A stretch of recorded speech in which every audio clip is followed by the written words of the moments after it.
حضرت موسیٰ علیہ السلام نے ایک بار خطبہ دیا تو کسی نے پوچھا کہ روئے زمین پر سب سے زیادہ علم والا کون ہے؟ آپ نے فرمایا میں۔ اللہ تعالیٰ کو یہ بات پسند نہ آئی کیونکہ علم کا منبع اللہ ہے، اور وہی فرمائی کہ دو دریاؤں کے سنگم پر ہمارا ایک بندہ حضرت خضر ہے جو آپ سے زیادہ علم رکھتا ہے۔ حضرت موسیٰ علیہ السلام نے ان سے ملنے کا ارادہ کیا اور اپنے خادم یوشع بن نون کے ساتھ سفر پر نکلے۔ نشانی یہ بتائی گئی تھی کہ جہاں آپ کا ناشتہ مچھلی زندہ ہو کر دریا میں گر جائے وہیں وہ بزرگ ملیں گے۔ حضرت خضر علیہ السلام سے ملاقات۔ مجمع البحرین یعنی دو دریاؤں کے ملنے کی جگہ پر مچھلی زندہ ہو کر پانی میں چلی گئی، اور وہیں حضرت موسیٰ علیہ السلام کی ملاقات حضرت خضر علیہ السلام سے ہوئی۔ حضرت موسیٰ نے ان کے ساتھ رہنے کی خواہش ظاہر کی تاکہ وہ ان سے علم سیکھ سکیں۔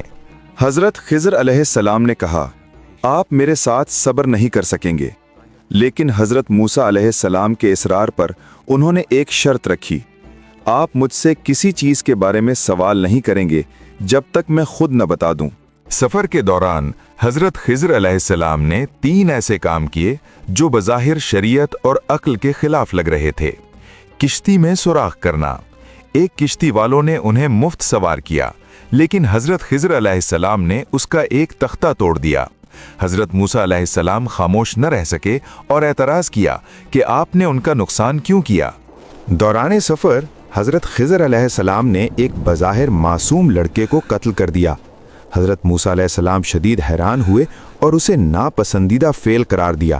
ایک بستی میں پہنچے جہاں کے لوگوں نے انہیں کھانا کھلانے سے انکار کر دیا۔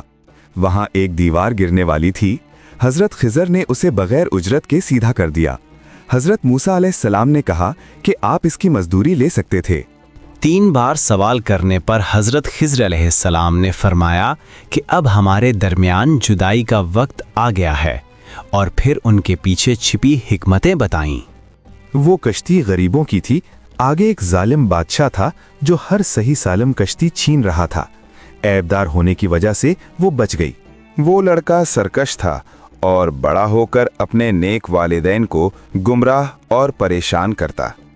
اللہ نے ارادہ کیا کہ انہیں اس کے بدلے نیک اولاد عطا فرمائیں۔ اس دیوار کے نیچے 2 یتیم بچوں کا خزانہ تھا اور ان کا باپ نیک تھا۔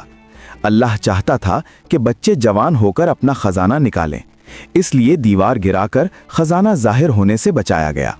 اس واقعے سے معلوم ہوتا ہے کہ انسان کا علم محدود ہے اور اللہ کا نظام کائنات بہت وسیع ہے۔